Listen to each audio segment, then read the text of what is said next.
इतिहास रच दिया गया है और इंडियन वुमेन्स क्रिकेट टीम ने पहली बार वर्ल्ड कप का खिताब अपने नाम कर लिया गया है और बहुत ही रोमांचक मैच के साथ कई ऐसे क्लाइमैक्स वाले मोमेंट्स आए जब हम लोगों की भी सांसें थम गई। आप लोग जब देख रहे होंगे तो हो सकता है आप लोगों की भी सांसें थमी हो, लेकिन एट द एंड सारे विकेट चटका दिए गए और मैच अपने नाम कर लिया गया।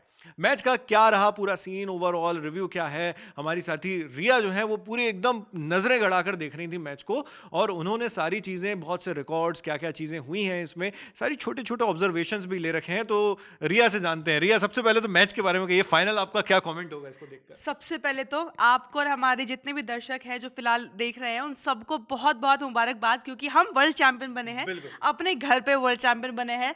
मुंबई में फाइनल मैच था और आपको एक वर्ल्ड चैंपियन बनने की खुशी होती है और एक होती है आप पहली बार वर्ल्ड चैंपियन बनते हैं। महिला टीम ने आज तक कभी कोई वर्ल्ड कप नहीं जीता था, सीनियर टीम ने, अंडर 19 टीम ने जीता था, लेकिन एक वो इमोशन कि आप अपने घर पर रह करके इस टूर्नामेंट की बहुत मजबूत टीम को हरा करके ये चैंपियन का खिताब अपने नाम किया है। हरमनप्रीत कौर का वो इमोशन दिख रहा था कि लगातार आप फाइनल में जाते थे, आप हार जाते थे, आप हर बार दुखी होकर के उनकी आंखों में वो आंसू नजर आते थे।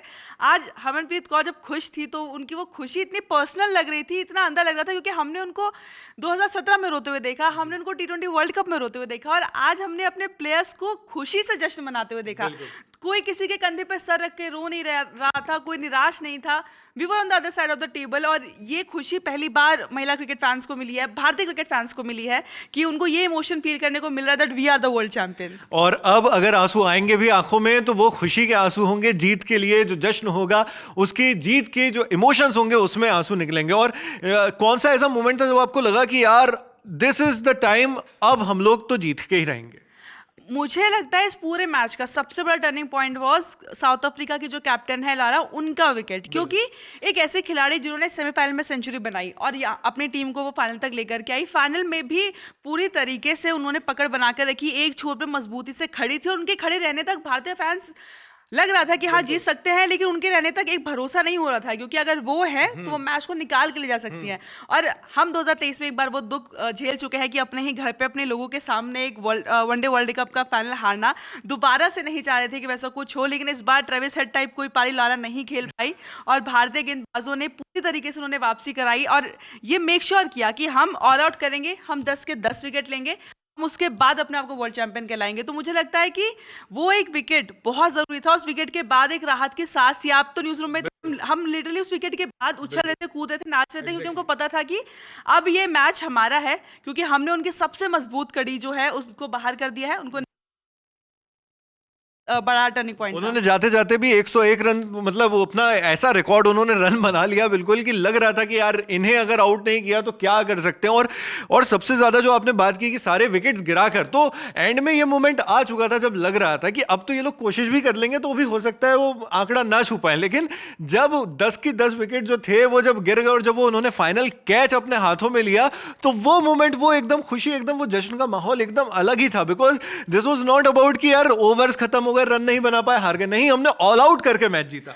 आपने जो कैच वाली बात की, आपको याद होगा 1983 जब भारत पहली बार वर्ल्ड चैंपियन बना था, इंग्लैंड में वो मुकाबला हुआ था और कपिल देव ने वो लास्ट कैच लिया था, वो कैच जिस कैच के बाद इंडिया को वर्ल्ड चैंपियन कहलाने का पहली बार मौका मिला, पहले वर्ल्ड कप चैंपियन कप्तान ने वो कैच लिया था। और अगर आज आप देखें तो लास्ट कैच हरमनप्रीत कौर ने लिया। मतलब कितनी खूबसूरत, मतलब बहुत खूबसूरत इत्तेफाक है ये कि जब पहली बार भारत वर्ल्ड चैंपियन बना तो उस आखिरी मूवमेंट को डिफाइन करने के लिए कैच कप्तान ने लिया। और आज आप देखेंगे अगर हमारे मैच के बाद के जो विजुअल सामने है, हरमनप्रीत कौर ने उस गेंद को इतनी तेज, मतलब इतनी ज्यादा पकड़ के साथ अपने हाथ में रखा हुआ था कि लग रहा था वो उसको जाने नहीं देना चाहती, क्योंकि बहुत मेहनत के बाद उनको वो कैच, उनको वो वर्ल्ड चैंपियन का जो खिताब है वो सबको दिखा रही थी कि ये है वो ball. It was like, it was not only a ball, वो मतलब सिर्फ बॉल नहीं रह गई थी, वो एक ट्रॉफी बन गई थी उनके लिए एक तरह से कि यही वर्ल्ड कप की ट्रॉफी। तो भारत के लिए, भारतीय क्रिकेट इतिहास का बहुत खूबसूरत इत्तेफाक है कि आज जब हम दोबारा से वर्ल्ड चैंपियन बने और महिला टीम पहली बार वर्ल्ड चैंपियन बनी, तो आखिरी मोमेंट पर वो जो विनिंग मोमेंट था वो कैप्टन के हाथ के कैच के साथ हुआ। लेकिन हाँ, जैसे हम विस्तार से थोड़ा सा और बात करेंगे कि क्या क्या पूरे मैच में हुआ, तो प्लेयर्स बहुत सारे थे, पारियां बहुत सारी थी, प्रदर्शन बहुत सारा था, लेकिन इमोशन एक कि हम वर्ल्ड चैंपियन है। बिल्कुल। तो मतलब एक प्रकार से हिस्ट्री ने अपने आप को दोहरा दिया। वो 1983 का साल था, ये है 2025, यानी इतने सालों के बाद उस वक्त जो मेंस क्रिकेट टीम पहली बार अपना वर्ल्ड कप जीती थी, और आज जो महिलाओं की क्रिकेट टीम है इंडिया की, उसने जीता, और वो भी इसी तरह के कैच के साथ जीता। आप कुछ स्टेट्स बताना चाहेंगी? थोड़ा सा मैच के बारे में अपने दर्शकों को बता देते हैं कि मैच में साउथ अफ्रीका की जो टीम थी, उन्होंने टॉस जीता था। उन्होंने भारत को पहले बल्लेबाजी का न्योता दिया था। भारतीय टीम जब बल्लेबाजी करने उतरी तो शुरुआत बहुत अच्छी थी, क्योंकि शेफाली वर्मा, जिनको कि अभी पिछले मैच में सेमीफाइनल वाले मैच से वो टीम से जुड़ी थी, वो आज लय में दिखाई दी। स्मृति मंधाना के साथ उन्होंने पहले विकेट के लिए, अगर हम बात करें तो एक बहुत अच्छी साझेदारी की, 104 रन की पहले विकेट के लिए साझेदारी। तो लग रहा था कि भारत अब एक अच्छे स्कोर की तरफ बढ़ रहा है, हो सकता है 300 साढ़े 300 आराम से जाएगा। बीच में कुछ और अच्छी पारी खेली गई, जैसे दीप्ति शर्मा ने अर्धशतक लगाया, शेफाली वर्मा ने 87 रन की पारी खेली, स्मृति मंधाना ने 45 रन बनाए, और आखिर में ऋचा घोष ने हमेशा की तरह, वो जाने इसलिए जाती है कि उनका कैमियो रोल होता है, वो आती हैं, 2-4 बड़े हिट लगाती हैं, और जहां पर सामने वाली टीम को लगता है कि अरे हम इतने के आसपास इनको नपेट देंगे, खत्म हो जाएगी चीजें, सब सिमट जाएगा, वहां पर आकर के ऋचा घोष जो स्कोर को कम से कम 20 से 30-40 रन आगे बढ़ा देती है। और वो कहीं ना, मुझे लगता है वो 30-40 रन जो लास्ट में उन्होंने 34 रन की पारी खेली, 34 रन की पारी खेली, वो पारी बहुत अहम थी, क्योंकि काफी ज्यादा अंतर पड़ गया और भारत 299 के स्कोर तक पहुंच पाया। उसके बाद जैसे साउथ अफ्रीका की टीम जब आई बल्लेबाजी करने का, तो उनके सामने लगभग 300 का जो था वो लक्ष्य था, और उनके लिए भी ये चीज़ आसान नहीं थी, क्योंकि उनको मालूम था कि डीवाई पाटिल की जो पिच है वो ऐसी है कि हो सकता है कि जैसे जैसे मैच आगे बढ़े, हो सकता है पिच स्लो हो। और उन्होंने कोशिश की कि शुरुआत से ही वो एक मजबूत साझेदारी करने की कोशिश करे। कप्तान जो थी उनकी, लौरा, जो ओपनिंग करने के लिए आती है, वो 10 मिनट्स के साथ ओपनिंग करने के लिए आई। लेकिन भारतीय गेंदबाज, मुझे लगता है आज बहुत ज़्यादा प्लान के साथ थे, कि उन्होंने सोच रखा था कि हमको उनको मौका नहीं देना है ज़्यादा सेट होने का, हमें कोई भी एक बड़ी साझेदारी जो है वो नहीं होने देनी है। साउथ अफ्रीका की तरफ से, जैसे हमने बताया, लॉरा ने 101 रन की पारी खेली। उसके अलावा एमी डेगरसन, उन्होंने 35 रन बनाए, उनकी पारी में 2 छक्के थे, 2 ऐसे छक्के जिसके बाद ऐसा लगा कि शायद मोमेंटम पूरी तरीके से शिफ्ट ना हो जाए, क्योंकि एक छक्का उन्होंने पहले लगाया, उसके बाद वो बॉल नौ बॉल रही, राधा यादव का ओवर था, उसके बाद अगली गेंद पे भी उन्होंने छक्का लगाया। 2 लगातार छक्कों के बाद ऐसा लगा कि साउथ अफ्रीका अचानक से भारी हो गया है। लेकिन भारतीय गेंदबाजों ने, खासतौर पर दीप्ति शर्मा ने, क्योंकि दीप्ति शर्मा ने डेकरसन का ही कैच जो था वो ड्रॉप किया था, और उसके बाद दीप्ति शर्मा ने आ करके उनको बोल्ड किया, और बोल्ड करके उस ड्रॉप कैच का बदला बिल्कुल वो कर दिया, खत्म कि ठीक है, मैंने वहाँ कैच ड्रॉप किया, यहाँ मैं आपको बोल्ड करके विकेट लूंगी, मैं अर्न करूंगी विकेट की, ये विकेट मेरा है क्योंकि मुझसे गलती हुई। और एक बहुत ही, आप कह सकते हैं ना, कि आज बड़ा ऑलराउंड सा प्रदर्शन दिखाई दिया। शेफाली वर्मा, जिन्होंने गेंद और बल्ले दोनों से कमाल किया, दीप्ति शर्मा, जिन्होंने गेंद और बल्ले दोनों से कमाल किया, हरमनप्रीत कौर ने कई ऐसे फैसले लिए जहाँ जो उनके लिए मास्टर स्ट्रोक साबित हुए, कि जहाँ पे साउथ अफ्रीका को लग भी नहीं रहा था कि ये गेंदबाज आ रहेगा, वो वहाँ पे उसको ले आई। जैसे शेफाली वर्मा को लेकर के आना, दीप्ति शर्मा को लेकर के आना, राधा यादव महंगी रही उनको, मतलब जिस तरीके के डिसीजन हरमनप्रीत कौर ने लिए वो दिखाता है, और ये सारी चीजें मिला करके भारत को वर्ल्ड चैंपियन बनाती है। अच्छा, मैं बस एक लास्ट क्वेश्चन आपसे पूछना चाहूंगा रिया, कि आप मतलब आपने क्योंकि पूरा मैच गौर से देखा, तो 5 जो प्लेयर्स हैं उनके बारे में अगर मैं आपसे पूछूं कि 3 इंडिया की तरफ से और 2 साउथ अफ्रीका की तरफ से, हु स्टोल द मैच, जिन्होंने अपने ये मैच जो है अपने नाम कर लिया, और भले ही साउथ अफ्रीका जीती ना हो, लेकिन ऐसे 5 प्लेयर्स। साउथ अफ्रीका की तरफ से तो पहला नाम जिसके बारे में हम चर्चा कर ही रहे थे वो है उनकी कप्तान लॉरा, क्योंकि उन्होंने बहुत अच्छी बल्लेबाजी की, आखिर तक वो टिकी रही। उसके बाद डेकरसन ने जिस तरीके से उनका साथ दिया, और ऋचा घोष की तरह एक तरीके से कैमियो पारी खेली उनके साथ, वो जब तक वो लॉरा जब बल्लेबाजी करे थे तो ऐसा लग रहा था कि शायद से मैच कहीं भारत के हाथ से निकल ना जाए। तो साउथ अफ्रीका की तरफ से वो, प्लस उनकी जो गेंदबाज है बोंगा खाका, क्योंकि उन्होंने भारत के 2 बड़े ही अहम विकेट लिए। उन्होंने शेफाली वर्मा को आउट किया, जिन्होंने भारत की तरफ से सबसे ज्यादा रन बनाए थे, उनका विकेट खाका ने लिया। उसके अलावा सेमीफाइनल मैच की जो सबसे बड़ी स्टार थी जेमिमा रोड्रिग्स, जिन्होंने वहां सेंचुरी बनाई, ऑस्ट्रेलिया को हराया था उस सेंचुरी के दम पर, और पूरा सारी चीजें जो है जेमिमा रोड्रिग्स को लेकर के शायद उन्होंने प्लान तैयार किया था, तो वो भी खाका का ही बनी। तो मुझे लगता है साउथ अफ्रीका की तरफ से 3 ऐसे खिलाड़ी हैं।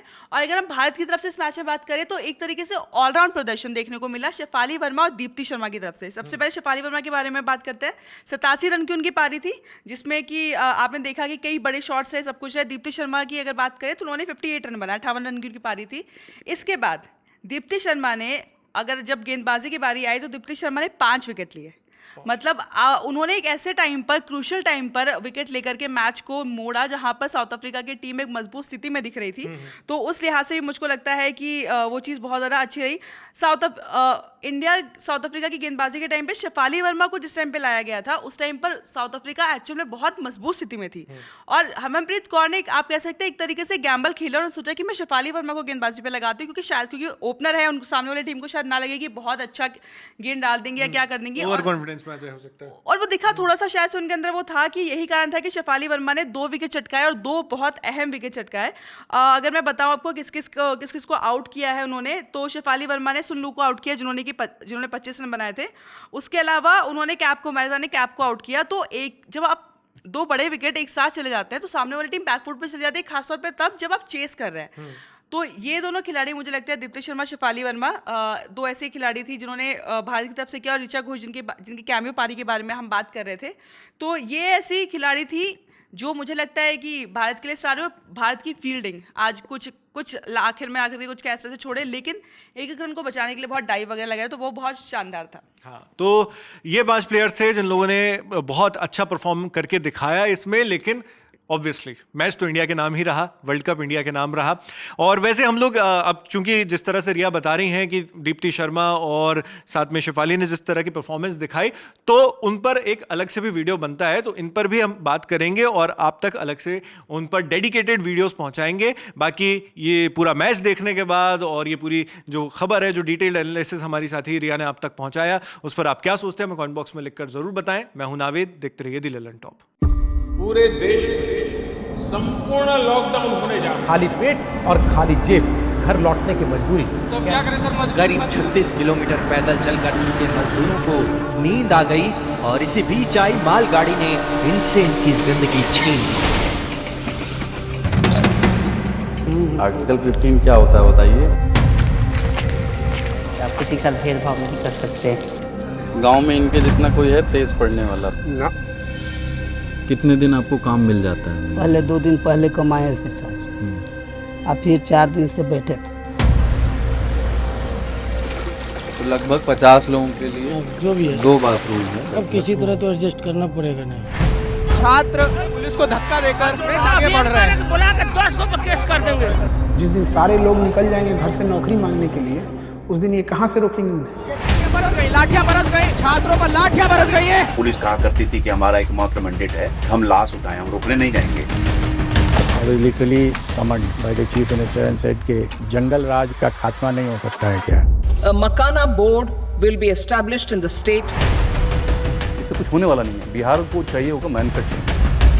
सर हम लोग स्टार्टअप जोन बर्बाद हो गया, हम लोग को आप भूल गए हैं। पूरी हरित क्रांति जो हुई उस प्रोसेस से बिहार छूट गया। जब खाना बना के रोड पर खाते हैं तो सोने के लिए हमको कौन सा महल मिला है?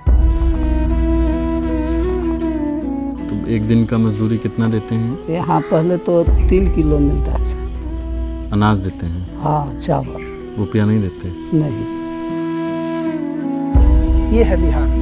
यहाँ कितनी उम्र में कमाना है ये डिसाइड करता है कि आपके घर की हैसियत कितनी है, और कितने दिन तक कमाइएगा ये डिसाइड करता है कि आपके बाल बच्चे कैसे हैं। जब काबिलियत है तो लड़ने दो ना, बराबरी करने दो ना।